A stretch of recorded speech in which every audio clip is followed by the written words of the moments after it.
What's up, Beastcoast Pokemon fans? We are back for a midway check-in point for how the Pokemon tournament scene has developed over the past couple of months. We have just had a slew of Regulation F events, so myself, Wolf, James, and Aaron are all here to break down what has happened so far with this regulation. So I guess let's just go back to the basics there, right? Like, what is Regulation F and how far along are we in this process of sort of the meta development as you guys have seen it?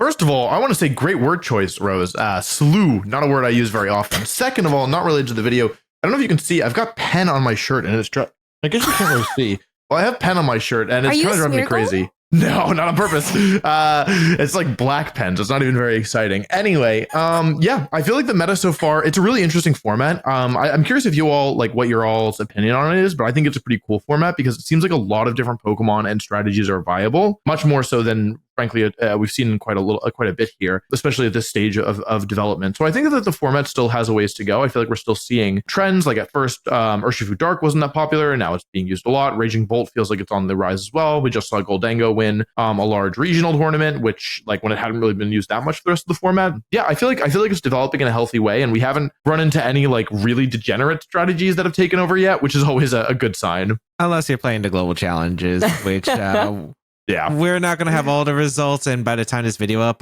probably the second global challenge is either on the way or it's already been played. So those should be pretty exciting. But yeah, there's definitely a lot of interesting texts you'll find in the global challenge as someone who's been playing these ones. Yeah, actually, I have noticed for my runs personally, I have not encountered any really like crazy strats, but I've heard a lot of people complain about the global challenge. So before I dive into my thoughts, Wolf, you might have pen on your shirt, but I have pen all over my eyebrows in case people are wondering. Don't worry, it's temporary. I got my eyebrows done recently, but it's super dark right now. So had to address the elephant in the room, first of all. We had to delay recording by like 10 minutes because Aaron got on the call and I just like, I couldn't handle how hot he was. It's too much. No, it looks too crazy right now, but it'll settle down soon. Trust the process. But back to Pokemon stuff, the more serious stuff. It's been fun. I mean, Wolf, obviously you won the biggest regionals, the biggest tournament of all time in this format. But it's been really interesting seeing how fast the meta moves, but also kind of what new sets have been popping up. Like, I feel like Assault Vest Raging Bolt is something that people weren't using very much on day one. Like, people thought Raging Bolt was good, but I was seeing like Calm Mind sets, maybe Booster Energy sets, or with leftovers. And now like AV Raging Bolt, I feel like is easily one of like the top 3, top 5 Pokemon in the format. It's been really interesting seeing the rise of Dark Urshifu and the fall of Water Urshifu, even though Water Urshifu is still good. Like Dark Urshifu is skyrocketed, I feel like, in terms of usage. Tornadus teams are still doing really well, right? Like Toller won Knoxville Regionals with Tornadus, but what's interesting is in that tournament, he was actually the only Tornadus player in the top 8. And Gholdengo as well. I mean, James, you used Tornadus, Gholdengo, Water Ogerpon to really good success earlier, right? And so Pokemon always feels like it comes in waves, and we're like back in this wave now where like Gholdengo is also seeing a rise in usage. So it's hard to predict where things will go, but I feel like there's at least like 6 to 8 really solid archetypes. Size Spam's definitely on the decrease. That I feel like had a nice performance at Charlotte Regionals, but people are preparing more for it. We've seen this Porygon 2 Como Tinglu composition pop up and have decent success as well. And so at this point, there've already been a lot of solid comps solidified. I'm curious, like, what new teams are still out there to be discovered, especially with EUIC in just over a month. Yeah, so like going back towards some of the events that have happened, because there's been a lot, right? We're at a check-in point here after already having Portland and Charlotte. Now we've also had 4 other events here with Liverpool, Melbourne Regionals in Australia, Knoxville, and then Dortmund. And so I feel like there's a lot we can take away from each of these events individually. So Liverpool was very, very shortly after Charlotte Regional Championships happened, Wolf, and we saw something almost unprecedented. And that was another player winning with exactly your same 6. And this has happened before in the season, but walk me through like the 6 and how you saw it get success in Liverpool. I was a little surprised to see the team taking home another win because basically the team, it doesn't have like ridiculously good matchups across the board or anything. It's really just a team where it gives you the tools to handle really anything. And so given that I only really posted the team, a week before the event, it didn't seem like enough time for somebody to really pick it up and kind of run away with it. And people I thought would be more prepared for like I won a lot of sets because people just weren't really respecting Farigaraf as an offensive piece. Like a lot of people would see Farigaraf and be like, oh, where's the Trick Room Sweeper? And then at the end of game one, find out that Farigaraf was in fact the Trick Room Sweeper after it knocked out other Pokemon. So I felt like without that element of surprise and without like someone who has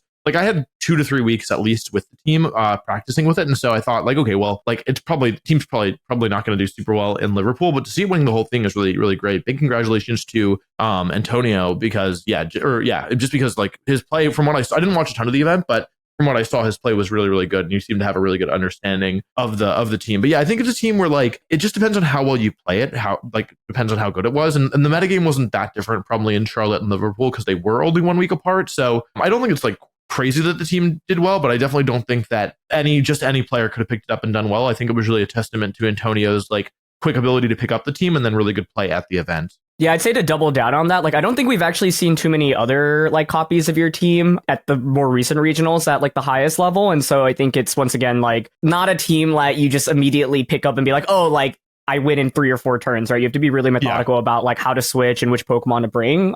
And that's in contrast to some of the teams that maybe have a lot more like immediate offense, right? I think of some like the Tornadus, Chi-Yu, Glamora, Fluttermane teams that have popped up where I'm not saying it's easier to pilot those teams, but there's just, I'd say, a little bit more offensive pressure right away because you have things that are super explosive, like a Choice Specs on something, right? Or Power Meteor Beam Glamora. And so I wouldn't be surprised if a version of it continued to do well in like the upcoming tournaments because the fundamental tools are still just really solid. And I don't think there's like, you can hard counter it. But at the end of the day, it's not, like you said, Wolf, the easiest team, in my opinion, to pilot.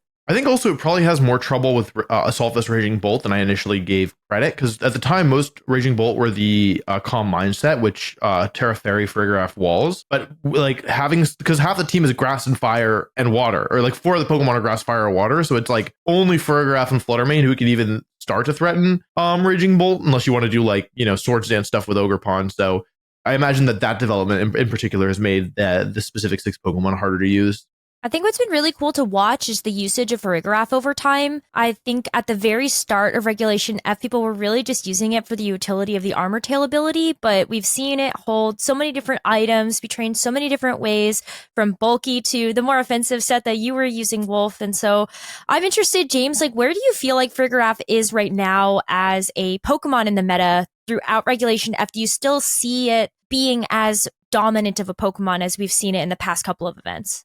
I think Farigaraf's ability is, of course, just a really strong centerpiece, like having Armor Tail. The only problem why I think it hasn't done as well is a lot of teams, we saw like in Portland, for instance, at the beginning of the format, where we saw a bunch of Dragonite and Entei, Xianpao. But realistically, a lot of those cores have died down a lot in usage. I don't think we've really seen many Dragonites, Xianpaos, or Entei's actually do extremely well at these past couple of regionals, maybe a few of them, but not nearly as much as it was represented in the early formats. So it's still a really strong option. Rillaboom's a common Pokemon. You could still stop Grassy Glides. You could still stop Fake Outs, potential extreme speeds on Pokemon here and there, Thunderclap, of course. But I do think that is a little bit weaker when it's not really being able to utilize an ability that like a lot of team compositions in the past were like really focused on priority. I think there's definitely a lot of counterplay. I think Gholdengo, also the fact that we saw it kind of being started to be used here at the event. Eduardo Cunha actually had the exact same 6 that Toller Webb, and Toller Webb did mention that he find his team after Edu's top 4 performance. But I do think that Farigaraf can go against Gholdengo, and I think Gholdengo has just been, I think it's always an underrated mod. It's just like its ability is amazing. Of course, being able to ignore statuses, but it's a really good setup. It's really hard to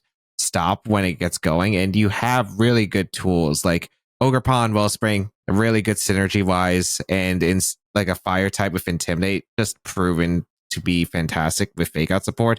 So you can just keep rotating Gholdengo. It's no surprise, I think, that we saw like how well Gholdengo's been accomplished recently. It's just like always like a really solid balance core, and it's able to break through a lot of stuff. Like we saw Eduardo versus Desu Dave at the top 8, and like Registeel couldn't break through Gholdengo, and I think it was really interesting to see like the 2 steel types face off, where one is like, a really strong Iron Defense Body Press Mon, which we've seen a lot of Iron Defense in Europe, especially like the Como stuff, but it's able to handle physical attacks well, while Gholdengo is more of a sweeper that also is able to beat difficult matchups like the Como and the Registeel that we saw on stream. Yeah, for sure. I feel like there's so much to take away there from just having a ghost typing in general. And we're going to get to Flutter Mane in just a little bit. But before we do that, there were two other events that followed up after Liverpool. We had the Melbourne Regional Championships in Australia, where Kieran Singh won. And then we had Knoxville that same weekend where Toller Webb won, as you mentioned, James. So I'm really stoked to kind of look at the Flutter Mane usage and how it sort of flipped spots with Wellspring Ogerpon, because at the very beginning of Regulation F, we saw Flutter Mane at like 70% usage again. It was super, super high. It's still maintained around like 60% heading into the Liverpool Regional Championships. But after that point, Melbourne top 32, Wellspring Ogerpon surpassed Flutter Mane at 50% usage. And then Knoxville as well was the first time we had ever seen Wellspring Ogerpon surpass Flutter Mane in that usage. So I'm wondering why. Why do we feel like this is the Pokemon now, the girl boss of Regulation F? My take is like they're both really, really good. And so like I wouldn't take too much stock in like Ogre surpassing Flutter, because the usage rate of both is still just insane. But Ogre Water is just so darn good because it's so flexible, right? Like you can turn it into a bulky redirection user if you Terra and go for Follow Me, but it still does a lot of damage when you Terra and go for Ivy Cudgel. I feel like priced pretty well into the metagame right now, especially because like Landorus, Chi-Yu, Glamora, like Urshifu, a lot of these Pokemon are pretty popular and they're just under Ogerpon's base speed. And so a lot of the Ogerpons that have succeeded, you see run like a fair amount of speed investment so that you outpace all of those Pokemon. I think just having both defensive and offensive potential is nuts, right? Like you think about all the redirection users we've had in VGC historically, things like Amoonguss, Clefairy, even Pachirisu. Like these Pokemon generally don't put on very much offensive pressure, but with Ogerpon, like you can lead it and suddenly it can help set up Gholdengo, but could also just Terra and deal massive amounts of damage as well. Pure water typing is also just pretty nice. And getting a special defense boost is huge, right? So I think Ogerpon's just become more popular because it counters things that have been increasing in popularity and it's just really, really dang consistent. And I feel like most people have just been running the pretty standard set of Ivy Cudgel, Hornleech, Spiky Shield, Follow Me. Like there's more flexibility, right? You can try Swords Dance, for example. There's definitely other ways to run it, but just turns out like the standard moveset is really darn good. I agree with everything that Aaron said. The only thing that I'll add is what I think is interesting is that to me, despite Flutter Mane and Ogerpon being the two most like used Pokemon in the format, something that I think is just kind of interesting is that they're actually, from a fundamental level, they work very differently. Where like, okay, let's say you want to use Flutter Mane, right?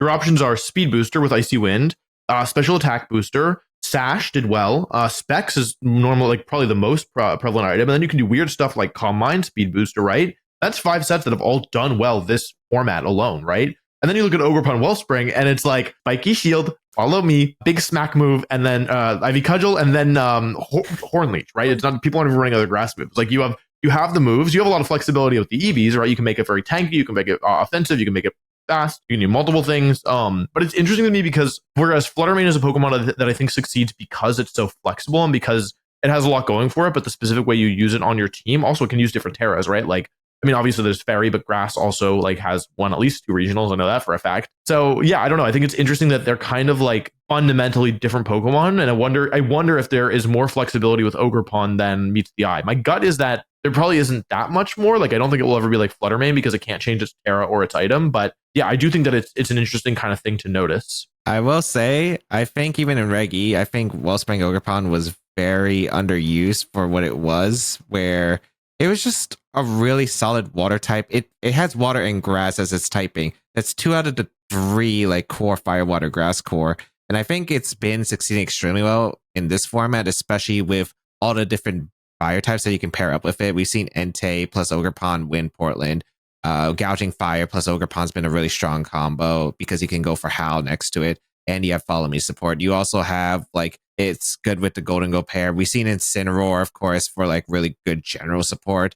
We saw Hisuian Arcanine, which Casty and Justin Tang used to cut their regionals, and really good offensive pair, Intimidate, and you have that option for the special defense boost of Terra.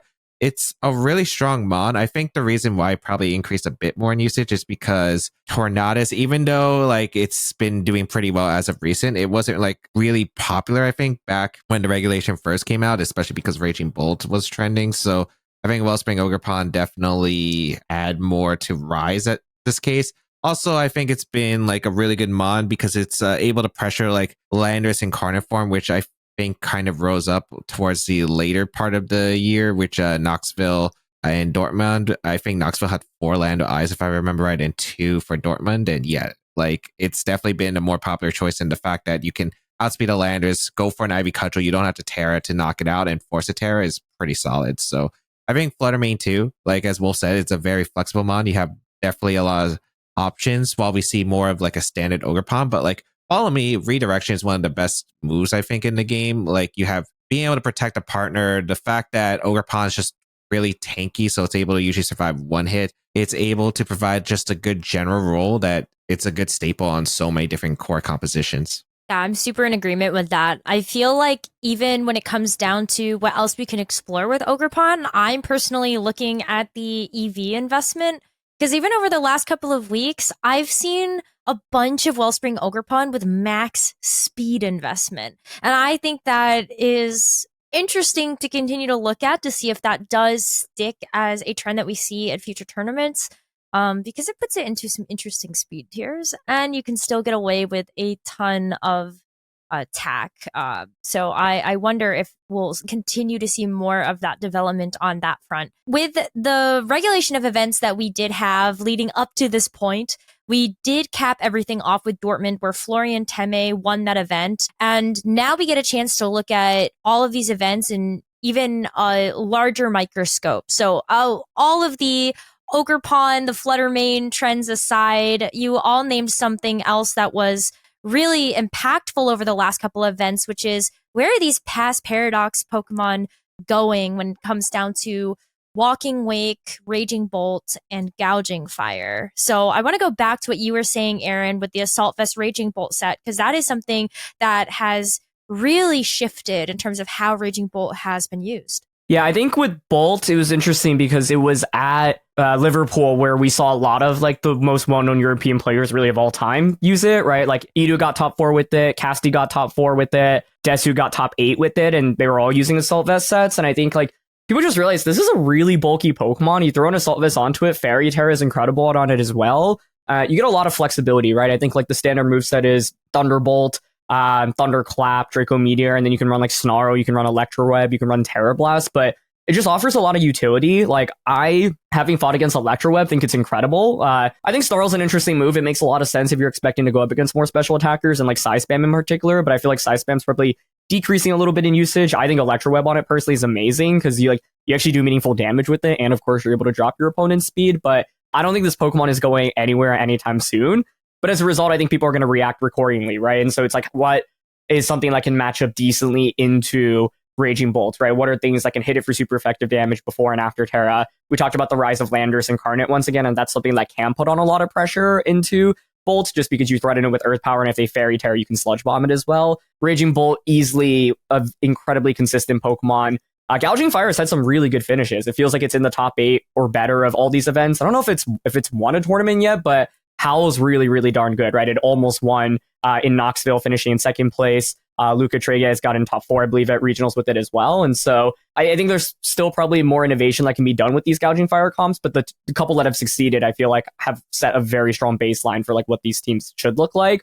And unfortunately for Walking Wake, I think it's good, but it's just a lot harder to execute. And in my opinion, requires Sun, which means you need to pair it with something like Sunny Day, Tornadus, or Whimsicott, or Torkoal, and that just like limits team building a little bit, whereas the other two feel maybe more flexible. I think that's a great analysis personally. Yeah, I think when I saw Raging Bolt's stats for the first time, I was like, there's no way this thing is going to be anything other than broken. Like if you look at its stats compared to pretty much any other new Pokemon that isn't like a restricted legendary, I think it is some of the best because it's incredibly strong, it's incredibly tanky, its base HP is crazy high, and it's at like a really nice speed stat where like with a little investment, you can outspeed some of the like slower end of the mid-speed stuff, and it works really well with both Tailwind and Icy Wind. I think the Gouging Fire, I'm going to say it, I think Gouging Fire is a little bit overvalued, and that's because I don't think that Gouging Fire and Incineroar play nicely together, and if you want a Fire-type Pokemon that can lower the opponent's attack, I think you should be using Incineroar 9 times out of 10. Personally, I just think it's a better Pokemon than Gouging Fire. I mean, Gouging Fire teams are strong, but my expectation is that Raging Bolt will trend up, Gouging Fire will trend down,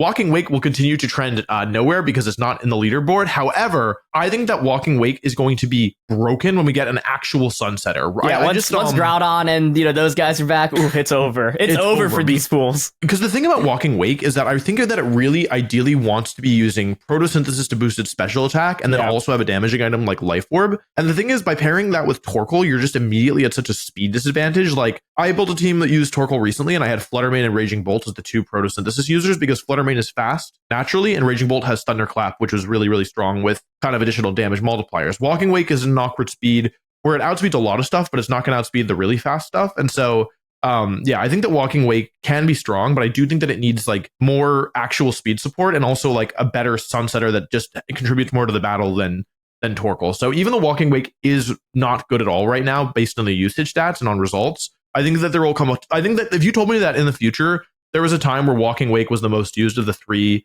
Paradox Beasts, I would actually believe you, because the damage output is ridiculous. Like, it hits so hard, it's just getting it into the position and supporting it properly is a lot harder than I think is obvious. I've seen a couple of times. I've been on the receiving end of that's right, boosted Stefan, Hydro Steam.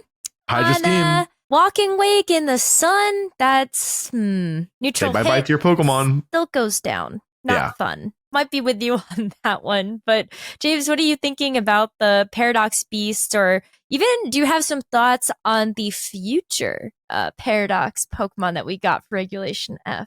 Yeah, so I've tried out Iron Leaves. It was fun, but you really need electric terrain to do anything realistically, so you kind of have to pair it up. I don't think Pincurchin, unfortunately, is the best electric terrain setter. I bet you go Thundurus Incarnate for that prankster electric terrain. And it was able to do damage. The problem is Intimidate can shut it down. There's an awkward speed set. It's kind of weird because like Iron Leaves actually is not that slow, but when you look at Pokemon like Fluttermane, it really just kind of changes your perspective a bit. So it's a bit too slow where it's not bad bulk, but it's not really like usually being able to take a one shot unless it has a lot of multipliers.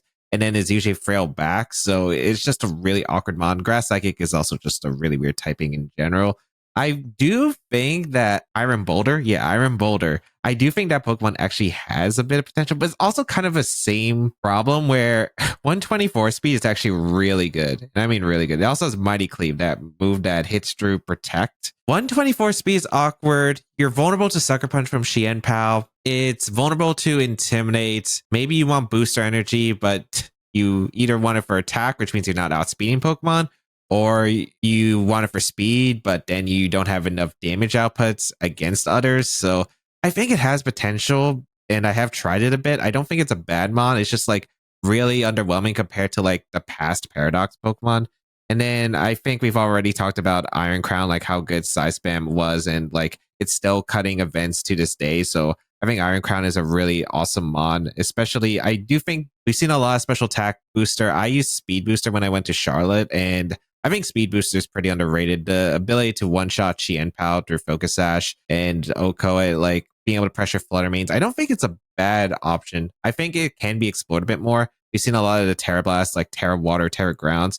Calm Mind I thought was good, and I think it can even succeed off of Psy Spam, but yeah, I don't think it's a bad mon at all. Can I say really quickly, I think Iron Boulder is a bad mon. I tried that thing twice. Every time I look at it, every time I run the calcs, it's so bad. Like I've never been so disappointed in a mon that I thought was going to be good, because like on paper it should be good, but then you start looking at how much damage it does, and it's like I've really never been so let down by a mon, honestly. It does need a lot of help.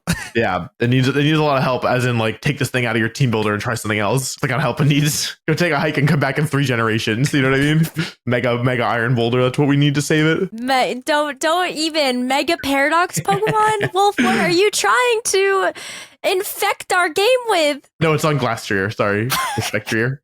Okay, I can't. Mega Paradox Pokemon actually just broke my brain. The last thing I feel like we should really talk about is like single strike Urshifu. So like Urshifu at the very beginning of Regulation F felt like Rapid Strike Urshifu, totally dominant. It was really good with a Choice Scarf. You slap a Rain Dance Tornadus or a Pelipper next to it. It was hitting really hard. Mystic Water was also a super viable item. But now you look at where the Urshifu usage is. Rapid Strike Urshifu isn't even in the top 12 of most of these tournaments usage graphics. And we're really looking at Single Strike Urshifu as the new big dog. Urshifu's not a dog, right? Big dog on campus. Big bear. My question is why, and do you think we will continue to see Single Strike Urshifu as dominant as it is? I think it's just tough when water Ogerpon is so common, right? Like Wolf set with U-turn works really well because you can U-turn into Ogerpon, and if they don't Terra, you just deal so much damage and you save your Urshifu for the late game. But the standard Mystic Water sets that people were using, like, it's a nightmare to fight against Ogerpon, right? Because you already have mind games with Follow Me, and yeah, you can close combat them, but if you close combat, they can also just go for Horn Leech and, you know, heal back up and deal super effective damage. So I think with Ogerpon Water being one of the top two, if not number one, you know, Pokemon right now, just in terms of pure usage, then naturally, you know, Water Urshifu struggles a little bit more. It's still certainly viable, right? Like Wolf won regionals with it, and I think it's still just got it a broken ability, right? And Surging Strikes is such a crazy move, but it's a lot harder to use effectively now versus, you know, just a while ago when it felt like Tornadus plus Urshifu could just dominate through every team, or at least most teams. And so to me, the answer is really, with Water Ogre being so popular, it's just not as easy to use, but it's still a really good Pokemon in my opinion. And like Scarf U-turn is ridiculous, right? Like being able to break through sashes, deal super effective damage to Ogre if they don't Terra, and also just pivot Urshifu for the late game is really nice. It's just like, I'm not surprised that the Mystic Water sets aren't doing as well, just because it's not the best format for it right now, given where the meta is. I think the other part of the equation is that I totally agree that Ogerpon is the reason why Water Urshifu has declined. And actually, I think Iron Hands is the reason why Dark Urshifu has picked up. Because for every prior format up until Return of the King Incineroar, Iron Hands has been one of the top Pokemon, right? And that it has such a ridiculously positive matchup against Urshifu Dark because it resists Wicked Blow. It's got huge physical bulk. And then Drain Punch, like, will bring it down to Sash or close to Sash and heal up for all the damage, right? And so having it around just made it so difficult to use Dark Urshifu. And now that it's really gone, like, we see occasional, like, Nick had it on his second place Charlotte team, but like, it's much more of a niche pick now, to the point where it's not even really relevant at all. And so there's not really a Pokemon that can take both Wicked Blow and close combat easily, right? Where Iron Hands was one of the only ones. If you look at the top usage stats, almost all of the Wicked Blow resistances are dark type Pokemon who are then weak to close combat. And there's not really like a pure fairy type Pokemon that, like, the only real fairy type Pokemon in the format is Flutter, who is obviously really bad against Wicked Blow. Like, I can't really think of any other like real relevant, like occasionally see a Sylveon or a Whimsicott, but for the most part, it's almost exclusively Flutter as the fairy type. So yeah, I think with like Ogerpon Wellspring's increase and Iron Hands' decrease, I actually don't think that the Urshifus, not only do I think they won't flip again, I think it will remain Urshifu Dark dominant and Urshifu Water like a niche pick for the rest of the format, personally.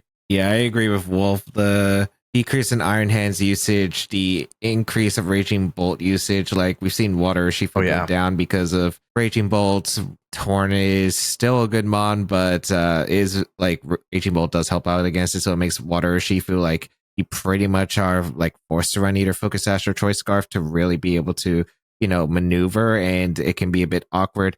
I do think Dark Urshifu, as Wolf said, like Iron Hands being less, no pure good fairy type that we really see that's able to actually resist the Wicked Blow. Like the one you want to switch into, like, is also weak to close combat, so it is pretty tough. And also, I think with the Urshifu just being so high in usage, we've actually seen, I noticed throughout while watching this, like all four of the regionals we've done, only one Dodozo has made the top 8, and that was Liverpool. So good. I do think like it's been a really good factor, because being able to crit through with a really strong move that's really hard to resist unless you're going Terra Fairy. But of course, if you're going Terra Fairy Dodozo, then unless you're running Safety Goggles, you're then vulnerable to spores from Amoonguss. I think it's a really good Pokemon to break through a lot of things that the opponent's not running Terra Fairy. Another good reason Raging Bolt's been Terra Fairy a lot recently too, because Dark Urshifu, you can actually be able to resist it and then threaten it with like a move into Thunderclap usually is really solid against it. So I do think that Dark Urshifu is still going to just be really strong, and it's really hard to, I think, find a good fairy type to resist. Like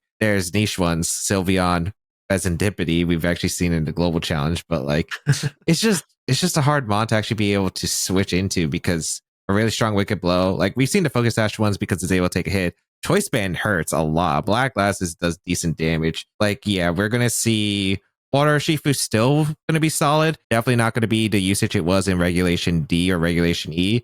Dark Urshifu probably going to stay on the rise. Maybe it's going to trend a little bit down as the format continues, but really with, I think, not really a good resist at the current moment, it's just going to be hard to see. Can I just say, I think Sylveon is so bad right now.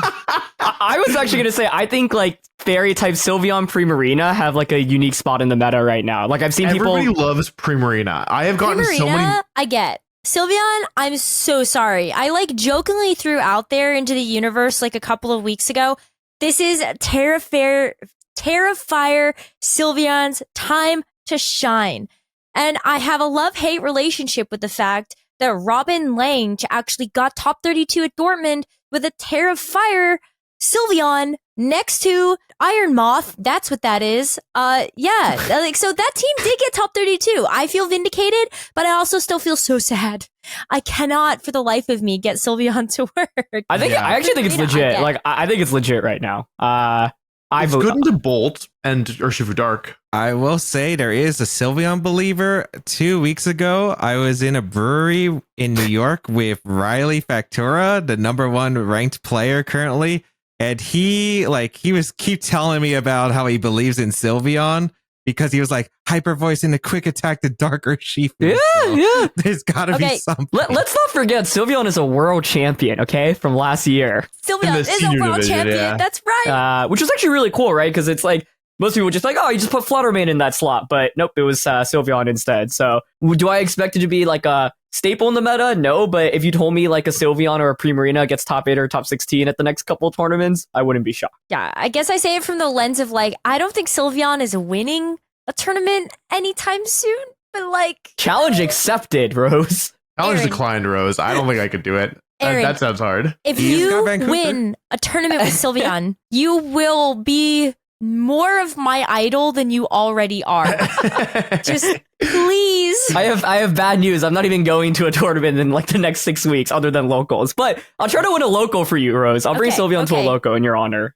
Actually, another funny story is I was watching a stream like Joshua Lorsi who was streaming a tournament with Sylveon. I think it's the same tour that you were playing, Executor Wolf. And like Executor, my beloved. I couldn't do it. He was talking about how Sylveon was so good. He was getting all the turns right. Then I see like an Ivy Cudgel come out from the Ogerpon. The Sylveon's at full health. It was boosted with Calm Mind. And then it gets crit Ogo'd by the Ivy Cudgel. And he was like, that KO.